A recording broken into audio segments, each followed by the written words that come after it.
IHRI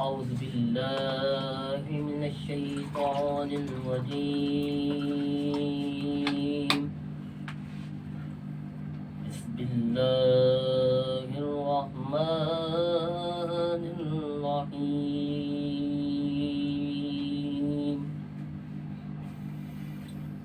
قل هو الله أحد الله الصمد لم يلد ولم يولد ولم يكن له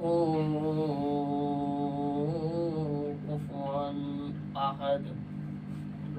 آمنت بالله صدق الله المولانا العلي العظيم. یہ تھے عبد المقیت رضا قادری اتاری جو کہ قرآن پاک کی تلاوت پیش کر رہے تھے.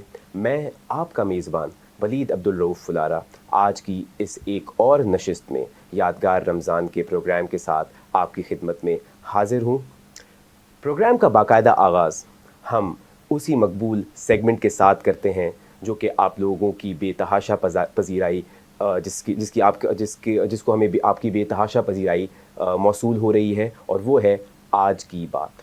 آج کی اچھی بات میں ہم تذکرہ اس دن کا کرتے ہیں جس دن تمام کی تمام انسانیت کو دوبارہ زندہ کیا جائے گا. یہ وہی دن ہے جب تمام کی تمام مخلوق کو قبروں سے اٹھایا جائے گا، سب کو میدان میں جمع کیا جائے گا. یہ وہی دن ہے جب تمام کے تمام عالم کے لوگ، ان کے دلوں میں لرزہ خوف طاری ہوگا.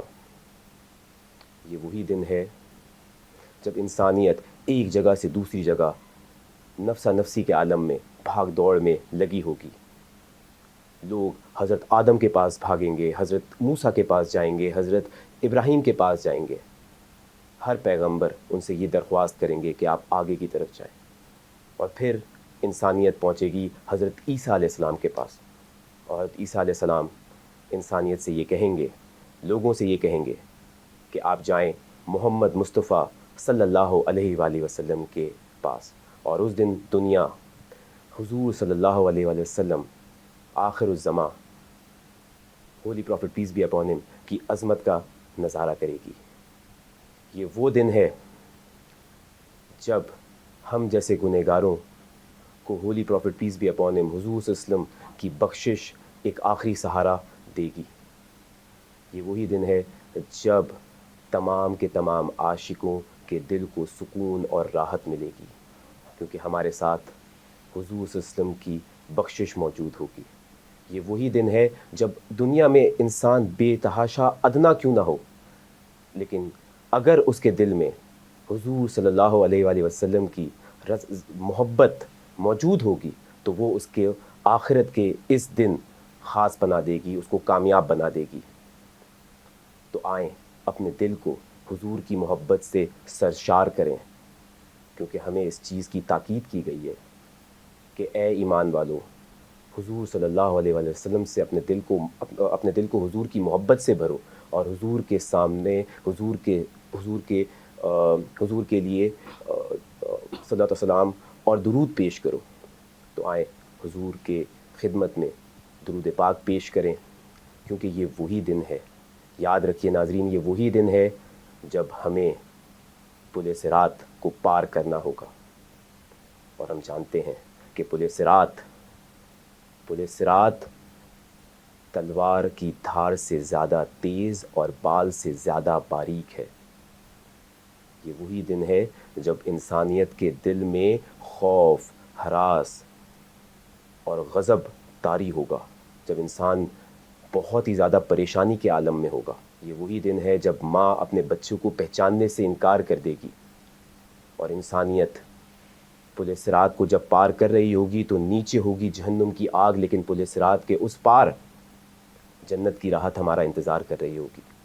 انسان سلپ ہو رہا ہوگا، ٹرپ ہو رہا ہوگا، کٹ کر گر رہا ہوگا، لیکن اس عالم میں، اس سچویشن میں بھی ہماری جو امید کا جو سہارا ہوں گے وہ حضور صلی اللہ علیہ وسلم کی ذات ہوگی، جو پل صراط پر کھڑے ہو کر جب تمام کی تمام امیدیں ختم ہو جائیں گی تو اللہ تعالیٰ کے حضور اشک بار آنکھوں سے ہمارے حضور ہمارے لیے دعا کریں گے۔ جب کوئی سہارا نہیں ہوگا تو اللہ تعالیٰ کے نبی یہ بات اللہ تعالیٰ کے حضور کہہ رہے ہوں گے کہ یا اللہ یہ میرا امتی ہے، یا اللہ یہ میرا امتی ہے، یا اللہ یہ میرا امتی ہے، یا اللہ اس کی بخشش کر دیجئے، یا اللہ اس کی بخشش کر دیجئے۔ تو اے ناظرین اس بات کی دعا کریں کہ اللہ تعالیٰ ہمارے دلوں کو حضور صلی اللہ علیہ وآلہ وسلم کی محبت سے سرشار کر دیں، ہمیں حضور کا سچا امتی بنائیں، ہمیں حضور کے ناموس کی حفاظت کرنے والا بنائیں۔ تاجدار ختم نبوت زندہ باد، زندہ باد۔ تمام ناظرین سے یہ گزارش ہے کہ حضور کی خدمت میں درود و سلام کا تحفہ پیش کریں۔ آج کی اس نشست کا ہم باقاعدہ آغاز کرتے ہیں ہمارے سیگمنٹ آج کی اچھی بات کے ساتھ، اور یہ ہمارے لیے بہت عزت کی بات ہے کہ آج ہمارے درمیان ایک ایسی شخصیت موجود ہیں جو کہ سماجی کاموں میں بھی اپنی مثال آپ رکھتی ہیں، لیکن اب انہوں نے پولیٹیکل میدان میں بھی جو ہے انسانیت کی خدمت کی ذمہ داری سنبھالنے کا ارادہ کیا ہے۔ ہمارے درمیان آج youngest secretary general all Pakistan Memon federation, secretary general united Memon organisation and deputy convener عام پاکستان عوام پارٹی، جناب فیصل خانانی صاحب موجود ہیں۔ فیصل خانانی صاحب السلام علیکم ورحمۃ اللہ وبرکاتہ، کیسے مزاج ہیں آپ کے؟ الحمدللہ، رمضان کیسی گزر رہی ہے؟ بس اللہ کا کرم ہے، مالک کا احسان۔ بہت شکریہ آپ ہمارے پروگرام میں آئے، اور آپ نے اتنی ظاہر سی بات ہے آپ کی اتنی مصروف زندگی ہے، اس میں سے آپ نے وقت نکالا، ہم اس کے بے تحاشا مشکور ہیں۔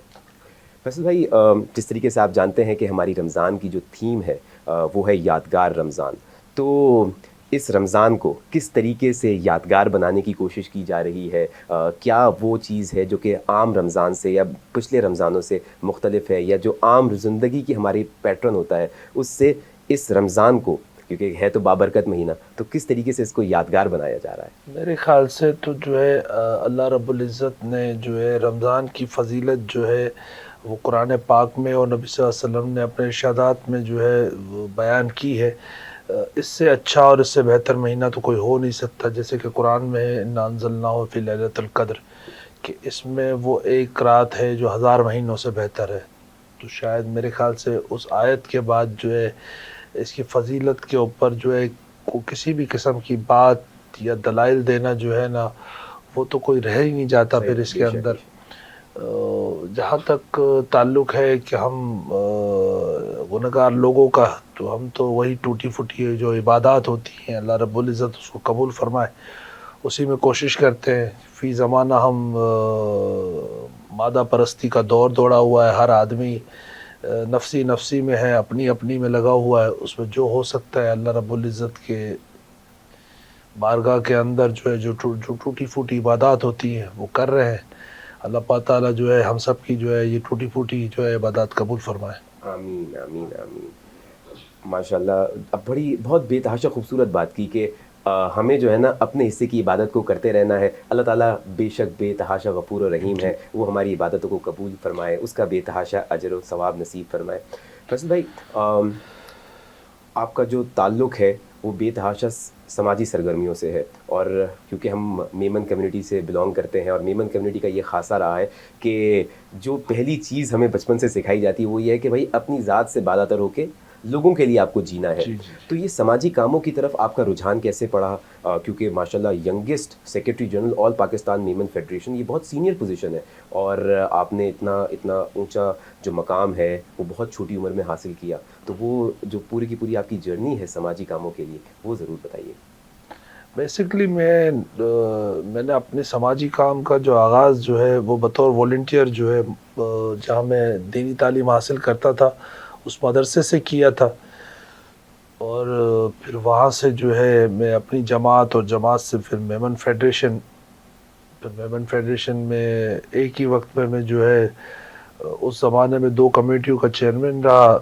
میرے کام کو دیکھتے ہوئے جو ہمارے منٹور تھے, جو سابق جو ہے آل پاکستان میمن فیڈریشن کے سیکرٹری جنرل اور پریسیڈنٹ مرحوم فاروق موٹلانی صاحب, انہوں نے موقع دیا. پہلے سینئر جوائنٹ سیکرٹری کا میں نے الیکشن کنٹیسٹ کیا, اور اللہ کا شکر ہے کہ اللہ رب العزت نے جو ہے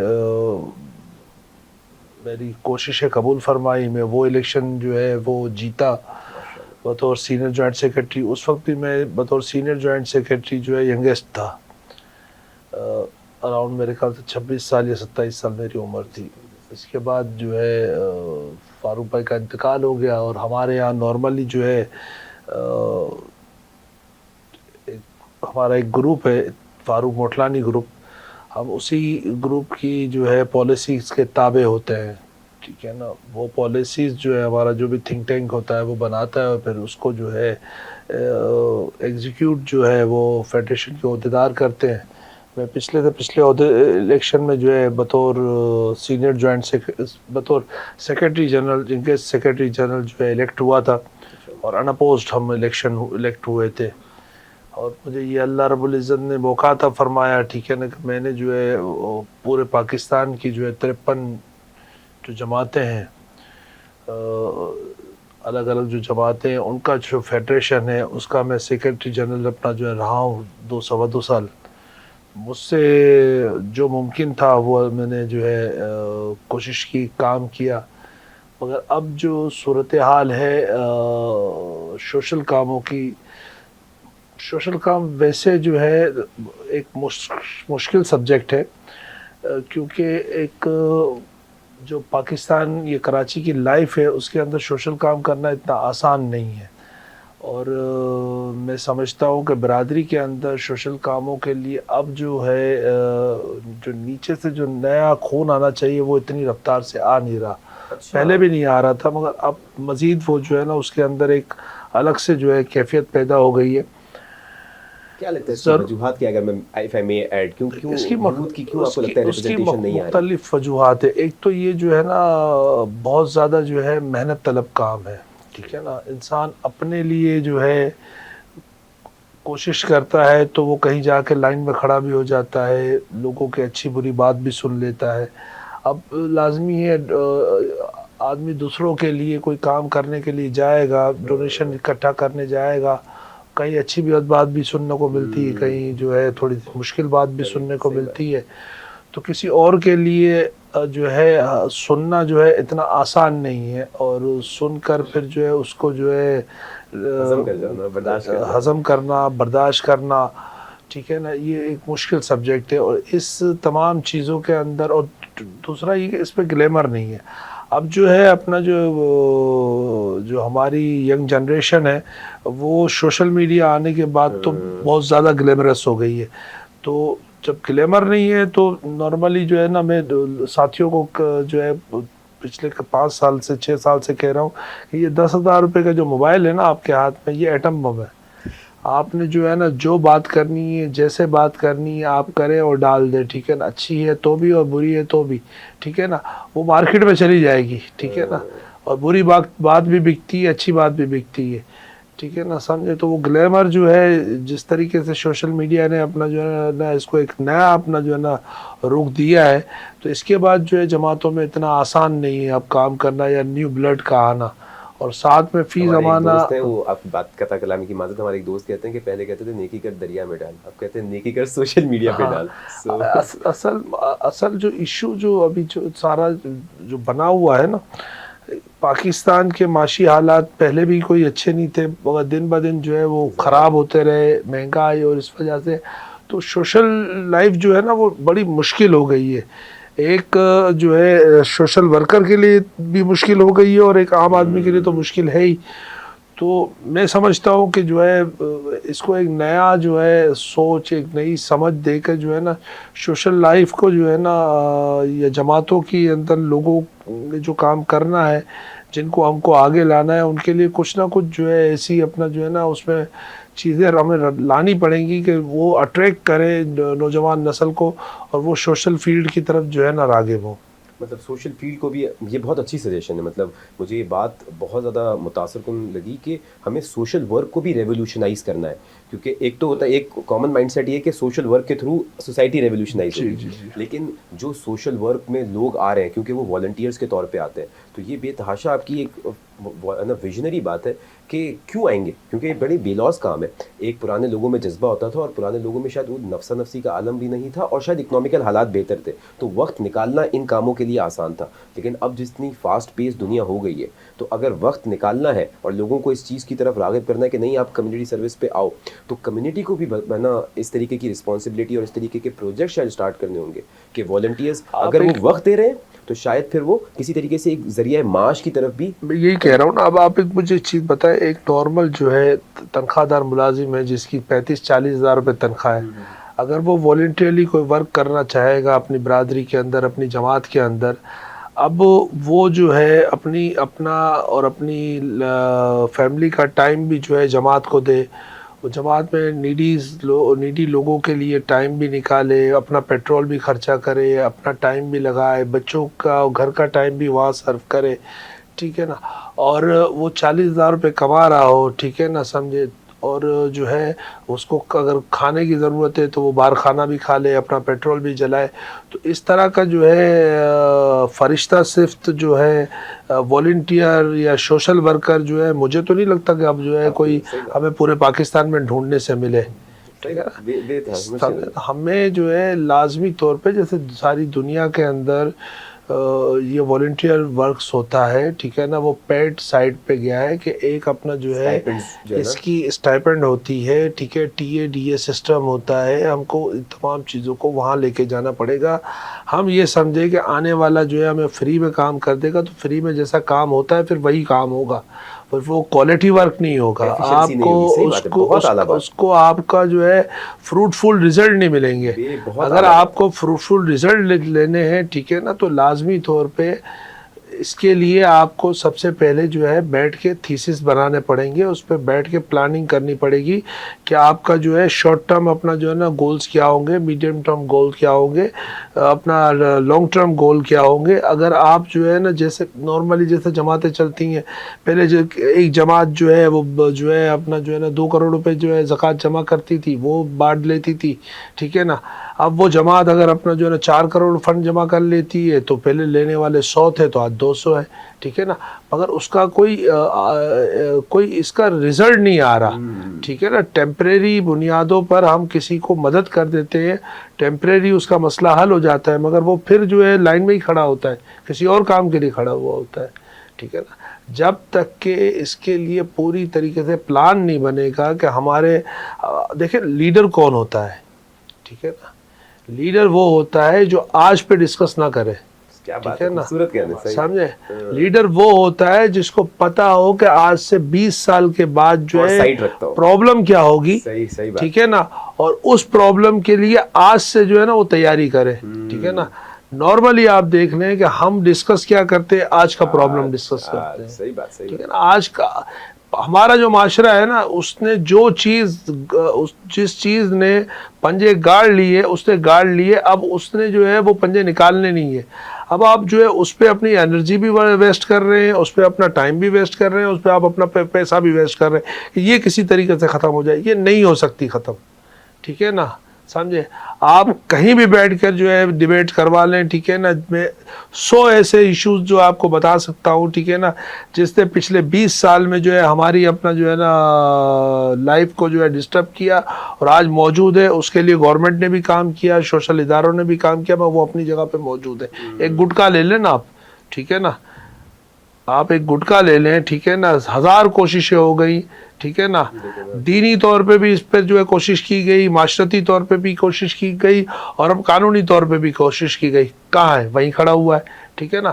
مگر بہتر لیڈر وہ ہوتا ہے جس کو پتا ہو کہ 25 سال کے بعد ہم نے جو ہے کس اپنا جو ہے نا حالات کا سامنا کرنا ہے، اس 25 سال کے لیے وہ آج سے محنت کرنا شروع کرے یا محنت کروانا شروع کرے۔ تو وہ کام تو ہم کر سکتے ہیں کہ جو نیا طوفان آنے والا ہے 25 سال کے بعد، تو وہ کہیں جا کر ہم اس قابل ہو جائیں گے کہ اس طوفان کا ہم مقابلہ کر سکیں۔ بہت بہت آپ کے پاس جو ہے نا اتنی سیر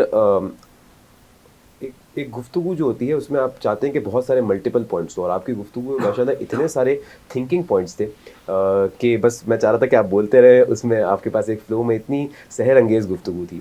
اور جو بہت بہترین بات تھی وہ یہ تھی کہ ہمیں والنٹیئرس کو اگر اکاؤنٹیبل کرنا ہے تو پے کرنا ہے، کیونکہ اگر رسپانسبلٹی لیں گے تو وہ کب ہوگی؟ ہم اکاؤنٹیبلٹی کب لے سکیں گے؟ بھائی now you are a paid worker and doing the social work, تو وہ ایک بہت ضروری چیز ہے۔ تو بہت بہترین بات۔ ناظرین، آپ بے تحاشا مجھے بالکل اس بات کا یقین ہے کہ آپ اس گفتگو سے بہت ہی زیادہ خوش ہو رہے ہوں گے، بہت ہی زیادہ لطف اندوز ہو رہے ہوں گے، لیکن اب ہم درخواست کریں گے عبدالمقیت رضا قادری اتاری صاحب کو کہ وہ مدحت رسول پیش کریں۔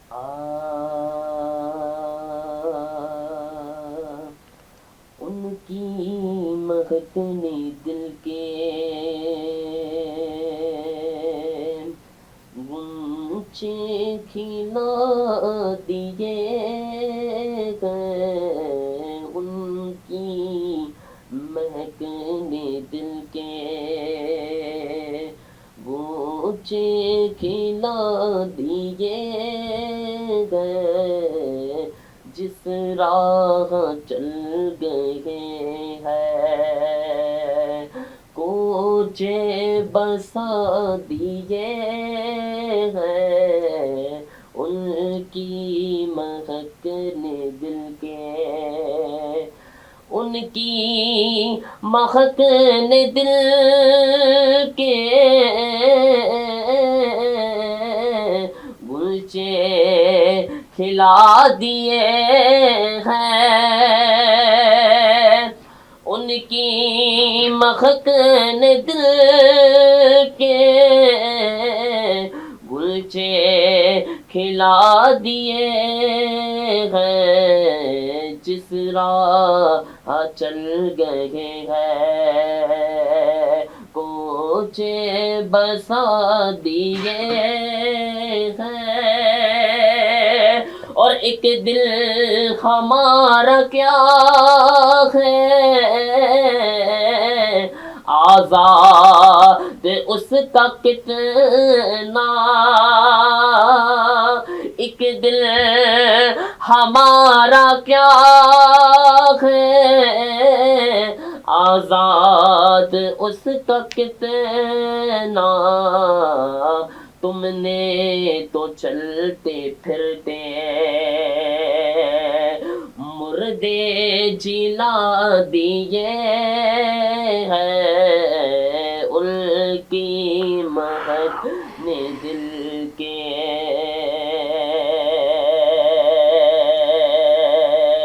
اور جب آ گئی ہے جوش رحمت پہ ان کی آنکھیں، جب آ گئی ہے جوش رحمت پہ ان کی آنکھیں، چلتے بجھا دیے ہیں، روتے ہنسا دیے ہیں، جلتے بجھا دیے ہیں، روتے ہنسا دیے ہیں، ان کی مہکنے دل کے، اور اللہ کیا جہنم اب بھی نہ صرف ہوگا،